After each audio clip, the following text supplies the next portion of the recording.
Hey there, welcome to LSAT Demon Daily. I'm Ben Olson. That's Nathan Fox. We're the founders of lsatdemon.com and our weekly podcast, Thinking LSAT. Maria writes in reading comprehension, question types, and reviewing. Hello, gentlemen. I'm a new subscriber to LSAT Demon, currently on the free version and planning to enroll in the basic plan soon. My biggest struggle is reading comprehension. I read carefully for the author's intent, but I still have to refer back to the passage constantly when answering questions, which eats up time. How should I approach RC so I'm not going back and forth as much? I'll let you answer that question right now, Ben. Okay. Make sure to restate what you think the author is saying in your own words as you're going through the passage. You say I read carefully for the author's intent, but it seems like you're not taking a half second to just reformulate the information in a way that makes sense to you. Someone says something to you and then you say, hey, the bottom line here is you think the world is getting warmer. Got it. Okay, let's continue with your argument. Like, you need to restate it in a way that just lands in your head. It strikes me that Maria might be looking for one thing as the author's intent. Yeah, like that, there's almost ignoring information that doesn't seem to directly answer that question. Yeah, maybe Maria thinks that she found the author's intent halfway through the second paragraph, and now she's just kind of, oh, okay, so I know what the author wants. I got the author's intent. Great, perfect, and then just skim the rest of it. You're not looking for one thing. You're looking for like pretty much every sentence by sentence. Why are you wasting my time with this, Mr. or Ms. Author? What do you want? Why'd you say this part? Why'd you say that part? How do these parts interact with one another? And you got to be like continually curious and refreshing your understanding of the passage. You think you found the author's intent halfway through. All it takes is one sentence later in the passage to completely reverse what you thought the author was saying. So, I mean, and hey, the proof is Maria feels like she has to go back to the passage on every question. Well, then she clearly just did not comprehend the passage. So the thing I was going to say, Maria, is that they're testing your reading comprehension. It says reading comprehension right there in the name. They're testing whether you understood what you read. They're not going to reward you for skimming and getting the author's intent, whatever that is. They're going to ask you detailed questions about several different aspects of that passage. And so it's not enough to just read carefully for the author's intent. It's more like piece by piece. What are they saying? Why are they saying it? Why'd they bring in this aspect of it? Why'd they bring in that aspect of it? Get a much more comprehensive understanding. And then you shouldn't have to go back and forth. Should we continue? We should, although I do want to say one more idea, because it struck me as similar and a little surprising when I learned it. A lot of times people, when they're listening to other people, they will interrupt them. And that's interpreted as bad listening. But the book I was reading was saying it actually reflects that the person is listening and engaged. Yeah. And so even though it might be not the best way to listen to somebody, it's often misinterpreted. And I think that sometimes when you're reading a passage, you need to do that. Well, I don't think you do. You need to interrupt the passage and say, okay, so this is what you're saying. Okay, I get that. Well, that doesn't make sense to me. Yeah. This is like serious level of engagement. Like, but you read something and you go, you don't just like swallow it. You instead go, but wait, by that same line of reasoning, couldn't we reach this other absurd result? Like, does that actually, like, what you said, does that actually make sense? And it's not, you're right. It's not rude. It's engaged.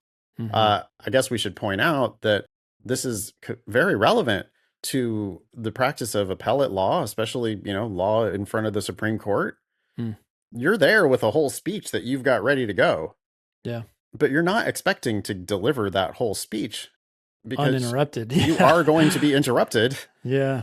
And yeah, maybe they are grandstanding and being dicks and whatever. But I mean, I read a tip the other day from an appellate litigator who was saying you need to understand that this is a conversation between you and the judges. That's what you really want here, is a conversation between you and the judges. It's not you going in there with your, I mean, of course you are going in there with your agenda and, you know, these ideas that you would love to be able to convince them of. But you have to expect that it's going to be a conversation to get there. And so in LSAT reading comprehension, that is what you're doing, you know? Yeah. You're pretending as if you're having a conversation with the author as you read. Okay, Maria continues.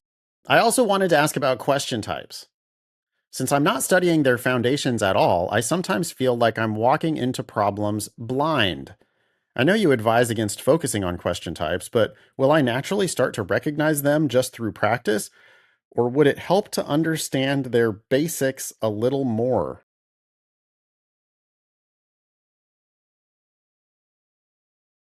The most important skill you need to develop is your reading comprehension. And that applies not just to the passage, but also to the questions themselves. So that means you read every new question as carefully as you can and try to understand what it's asking on your own terms. Then, when you go and you read a lesson about some question type, it is going to make way more sense and land a lot harder because you've done the hard work of just trying to understand what the questions are asking. Yeah, the question types aren't going to be labeled on the test. You're going to have to read the question and figure out what they're asking you. So yes, they are asking you questions that fall into types, but I think it's bogus. I think it's misguided when people go out and do like, oh, drill sets of 25 necessary assumption questions. Well, that's not, you're going to miss the big point there, which is you've got to be able to read that question and understand that they're asking you for a necessary assumption of the argument. There's not going to be a chapter on the LSAT. There's not going to be a section of the LSAT that's like, okay, now do a bunch of necessary assumption questions. Instead, it's going to be a whole bunch of question stems that ask you the necessary assumption question in a million different ways. But you can also answer those questions just on their own terms, like in the words that they're asked, that the words they actually use to ask you the question have meaning, and you can just answer the question that's being asked without regard to question types. I think this is especially true on reading comprehension, by the way. I mean, on reading comprehension, to me, it's all just one question, which is, did you understand what you read? And I ask you a whole bunch of different questions about what you just read. Basically, I'm looking for answers that are what it said in the passage. What did it say about this? What did it say about that? What did it say about this other thing? Yeah. And I don't really feel like there's much benefit to be gained from thinking about question types at all in reading comp. But even on LR, where there are clearly like there's a difference between a sufficient assumption question and a necessary assumption question, and it's important that you recognize the difference. But you also can just read the words that they're using to ask you that question, and you can answer the question that they're asking you. Yeah. Maria continues, I'm also struggling with review. I try to ask why I chose the wrong answer and why I didn't pick the right one, but I often can't articulate my reasoning beyond, quote, it just made more sense.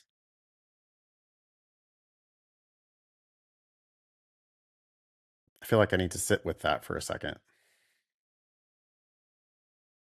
I do think that reveals that Maria's making progress, but the like getting closer to understanding the question, but not, it's still fuzzy in her mind.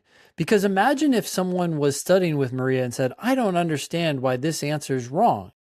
And Maria turns to them and says, it just makes more sense. True, but it's not conveying why that answer is specifically worse. Maybe we're reading Maria's comment in opposite ways. Okay. She says, I try to ask why I chose the wrong answer. And I often can't articulate my reasoning beyond, it just made more sense. Oh, why why did I choose the wrong answer? I picked that one because it made more sense.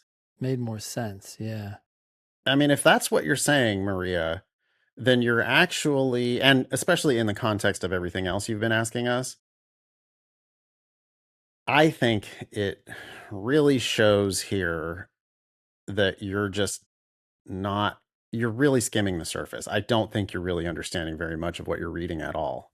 Initially. So you need to go back to the passage. I don't think you understood the record. I don't think you understood the question that they were asking you about that record, because you'll know you're getting it when in your review you realize, you go like, oh wait, how did I pick that wrong answer? That answer doesn't make sense. Yeah. And yeah, this right answer, the reason why it's right is because that's the one that does make sense. In the context of the question, that one makes sense and that one doesn't. Yeah. And I thought this was right. Maria was saying, this is what she was saying about the correct answer, but you're absolutely right. No, she's referring to the wrong answer. And that's just like, that one because it made more sense. No, Maria, it didn't make more sense. Yeah. Like that indicates that you're really not understanding a lot. Like you're not understanding what they're asking you, and or you're not understanding the record that they are intending to base the question off of. Mm-hmm. Because it's almost like she's picking answers independent of the argument or the question. She's just like, it's like that answer by itself makes more sense. Well, wait a minute. No, it doesn't, because it's not answering the question that they just asked you. Or it's answering the question incorrectly based on the record that they gave you. Yeah. Here's an example conversation you might have with yourself. If answer choice B is what you chose and it's wrong, you're probably going to say something like, oh, I thought B said blah, blah, blah.